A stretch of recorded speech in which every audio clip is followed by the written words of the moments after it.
Today we'll be discussing about retaining wall design of hill slab.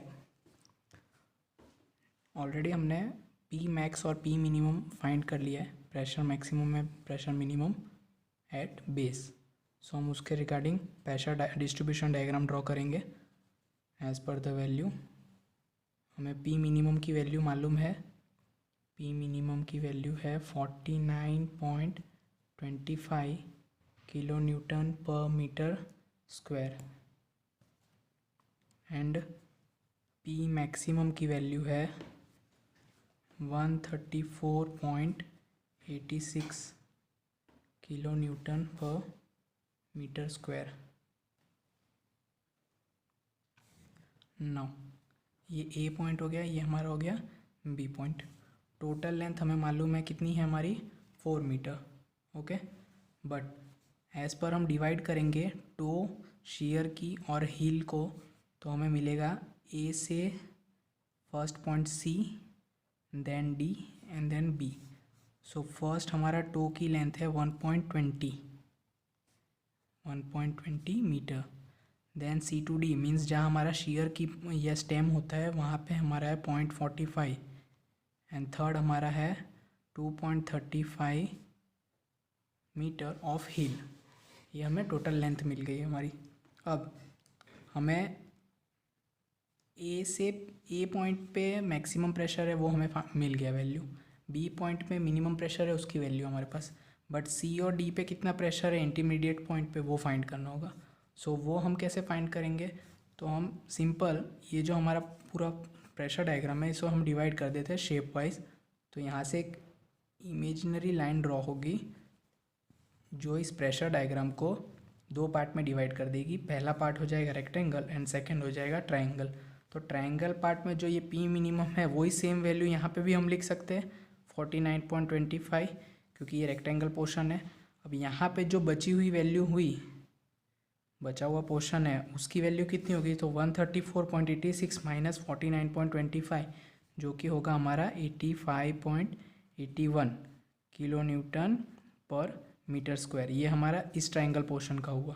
अब total triangle portion का हमारे पास value मालूम है कि हमारे पास टोटल पोर्शन के लिए है 4 मीटर के हिसाब से.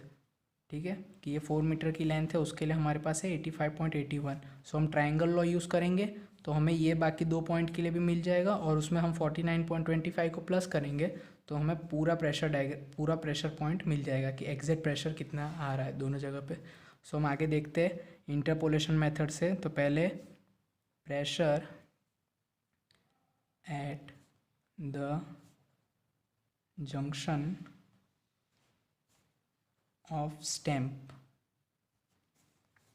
With heel base, heel slab पे कितना आएगा. 4 मीटर के लिए हमें मालूम है 4 मीटर के लिए है 85.61 है. यहाँ पे हमने मिस्टेक की है 85.61. सो 2.35 जो कि हमारा था हील की साइज़ उसके लिए कितना, तो वो क्वेश्चन मार्क हो गया. तो कितना इन द सेंस, तो क्रॉस मल्टीप्लाई करते हैं हम यहाँ पे तो हमें मिलेगा 2.35 इंटू 85.61 डिवाइड बाई 4, टोटल हमें मिलेगा 50.29. ये हमें मिला एग्जैक्टली 2.35 मीटर के लिए कि 50.29 kilo newton per metre square होगा. बट हमें कहाँ पे चाहिए था, टोटल चाहिए था. ये हमारा खाली इतने पोर्शन का मिला. ओके, हमें टोटल चाहिए D पॉइंट पे. तो टोटल के लिए हमें क्या करना पड़ेगा 49.25 को ऐड करना होगा 50.29 में. सो हमें फाइनल वैल्यू मिलेगी 99.54 kilo newton per metre square at D point. Okay,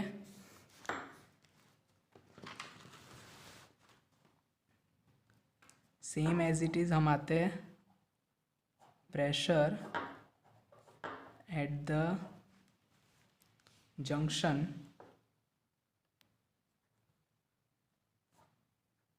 of stem with toe slab. Toe slab से जहाँ जंक्शन फॉर्म कर रहा है वहाँ पे कितना प्रेशर है, तो 4 मीटर पे हमारा है 85.61 kilo newton per metre square. सो 2.80 मीटर पे कितना 2.80 कैसे हुआ, तो 2.35 प्लस 0.45, तो यहाँ पे हमें पॉइंट मिलेगा। यहाँ हम ये कॉर्नर पॉइंट से स्टार्ट कर रहे हैं, सो 2.35 प्लस 0.45 दोनों को ऐड करेंगे, सो हमें मिलेगा 2.80। सो हमें सी पॉइंट के लिए वैल्यू मिलेगी। तो सी पॉइंट की वैल्यू के लिए हम फाइंड करेंगे यहाँ पे भी ये अननोन सॉल्व करने के लिए 2.80 into 85.61 divide by 4, total value आएगी 59.93। ये वैल्यू आई, इसमें हमें वापस सेम एज इट इज़ जैसे इसमें हमने किया था कि हमें ये पॉइंट की वैल्यू हमें मिली है, पर हमें पूरे सी के लिए चाहिए, तो 49 प्लस करना होगा। सो 59.93 प्लस 50.29 हमें ओवरऑल वैल्यू देगी 109.18 kilo newton per metre square. एक वैल्यू हमारी ये हुई, एक वैल्यू ये हुई, ये एट पॉइंट आएगा सी। अब टोटल प्रेशर डिस्ट्रीब्यूशन तो कंप्लीट हो गया। अब टोटल डाउनवर्ड प्रेशर, वो था हमारा अपवर्ड प्रेशर। तो डाउनवर्ड प्रेशर हम फाइंड करेंगे ओनली फॉर हील, ओनली किसके लिए, हील स्लैब है जो हमारा है उसके लिए। तो उसके लिए हम क्या करेंगे, तो weight of backfill plus self weight of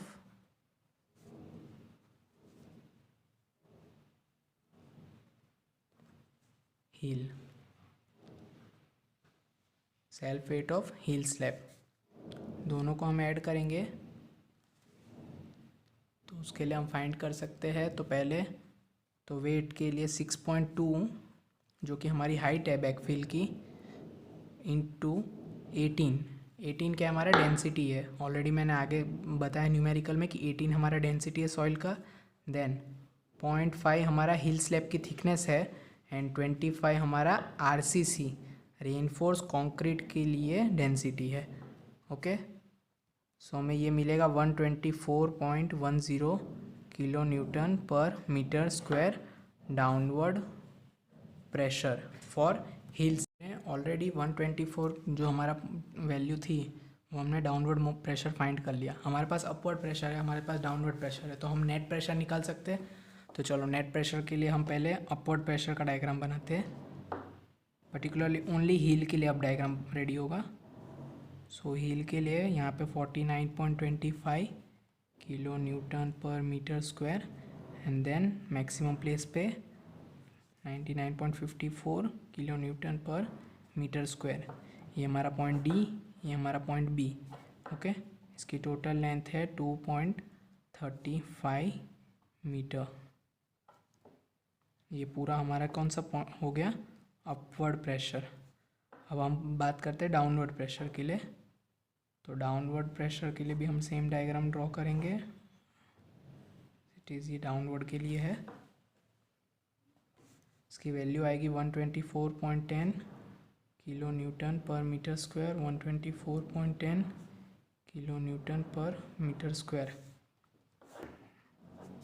ये हमारा था अपवर्ड डायग्राम। ये हमारा हो गया downward pressure diagram.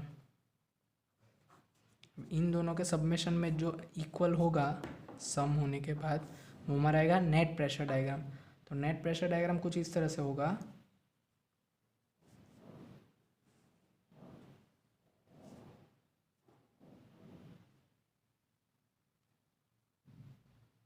Net pressure diagram के लिए देखो आपको सिंपल कैसे बात कर सकते हैं आप नेट प्रेशर। तो ये कोई भी एक पॉइंट को नेगेटिव ले लीजिए। सपोज आप अपवर्ड को नेगेटिव लेते हैं, डाउनवर्ड को पॉजिटिव लेते हैं, तो 124.10 माइनस 49.25, सो आपको वैल्यू जो मिलेगी वो आपको कितनी मिलेगी यहाँ पे, तो 74.85 kilo newton per metre square. ठीक है, ये आपकी एक वैल्यू आ गई। ओके, अब यहाँ पे डाउनवर्ड सबसे ज़्यादा है, देखिए 99 यहाँ पे है, यहाँ पे 124 है, तो बट ऑब्वियस है कि ये पूरा डायग्राम जो हमारा नेट प्रेशर रहेगा वो फाइंड कर लिया V। अब फैक्टर्ड शियर फोर्स फाइंड करेंगे जिसे हम लिखेंगे VU, V and small u in prefix. So we will get 1.5 से हम इसे मल्टीप्लाई करेंगे ऊपर 116 वाली वैल्यू को, तो 116.82 मल्टीप्लाई करने के लिए बाद हमें वैल्यू मिलेगी 175.23 किलो न्यूटन हमारा शियर फोर्स फैक्टर्ड।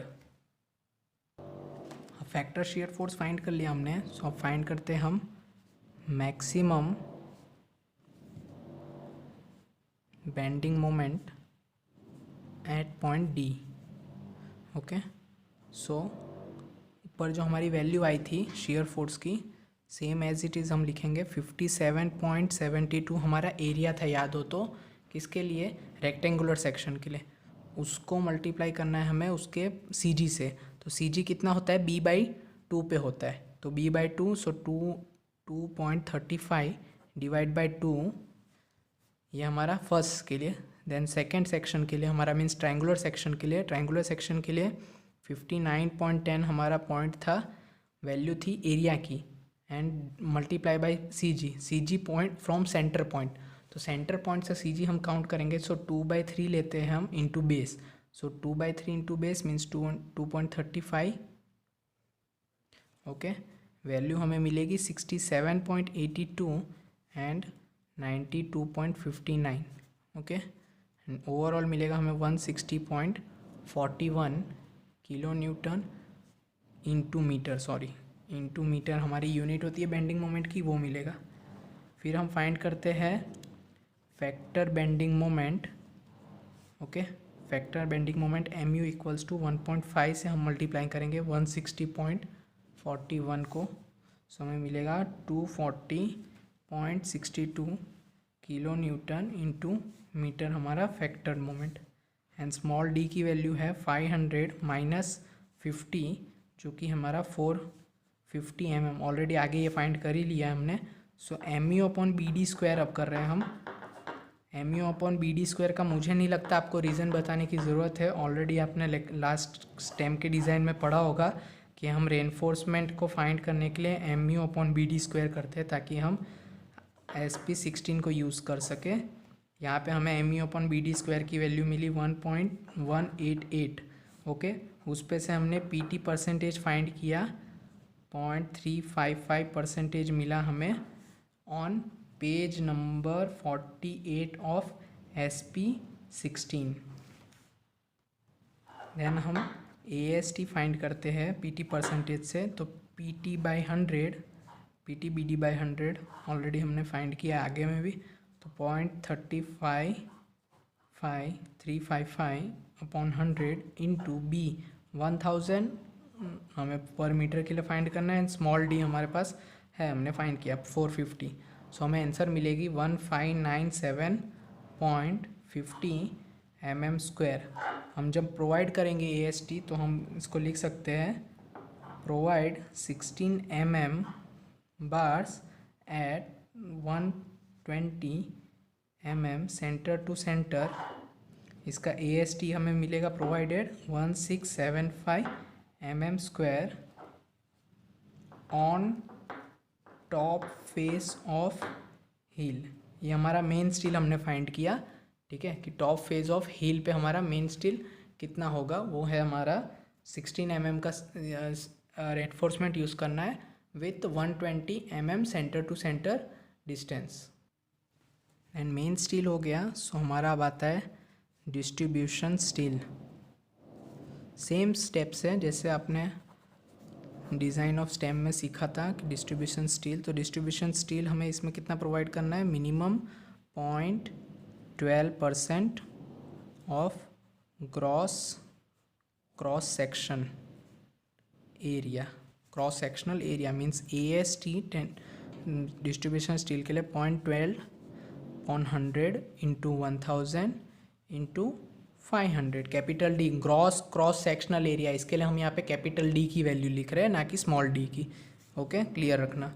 सो 600 mm² हमारा AST आया। अब हम प्रोवाइड करते हैं इन रेनफोर्समेंट फॉर्म, तो 10 mm bars at 130 mm centre to centre, so AST provided हमें मिलेगा 604 mm square. And also we have to provide 10 mm at 260 mm centre to centre. जो सेंटर टू सेंटर डिस्टेंस यहाँ पे उसका ही double नीचे लेना है हमें, और हमें इसे बोथ साइड प्रोवाइड करने हैं, बोथ वेज में प्रोवाइड करने हैं on bottom face, on bottom face पे हमें इसको प्रोवाइड करना है। ये दोनों टॉप फेस पे हो गए, बॉटम फेस पे भी रेनफोर्समेंट रखने पड़ेंगे ग्रिड रेडी करने के लिए। तो बोथ साइड सिंपल, जैसे हम वहाँ पे टेम्परेचर रेनफोर्समेंट यूज़ करते थे स्टेम के अंदर, ओके, वैसे ही हमें यहाँ पे जो हम बॉटम फेस में प्रोवाइड करेंगे वो एक्चुअली क्रैक जनरेट होने से रोकेगा, फॉर क्रैक कंट्रोल, जो क्रैक होता है उसे कंट्रोल करेगा। उसके लिए हम यहाँ पे प्रोवाइड करेंगे 10 mm bars with 260 mm centre to centre distance, okay. And last हम चेक करेंगे, चेक फॉर, ये हमारा डिस्ट्रीब्यूशन स्टील हो गया है एक। Then check for crack, check for shear, okay. So check for shear के लिए tau V equals to VU upon small BD। VU की वैल्यू थी 175.23 इंटू 10⁻3, ओके, क्योंकि mm हम कन्वर्ट कर रहे हैं, टू 1000 इंटू 450, वैल्यू हमें मिलेगी 0.389 newton per mm square, okay. And PT percentage हमें मिलेगा 100 इंटू AST पे से AST upon BD equals to 100 into 1675 upon 1000 into 450, value आएगी 0.372, ओके। इस वैल्यू से हम टाउ C फाइंड करेंगे, जो कि हमारा आएगा 0.418 newton per mm square, which is greater than tau V, okay. What is our tau V? 0.389 newton per mm square.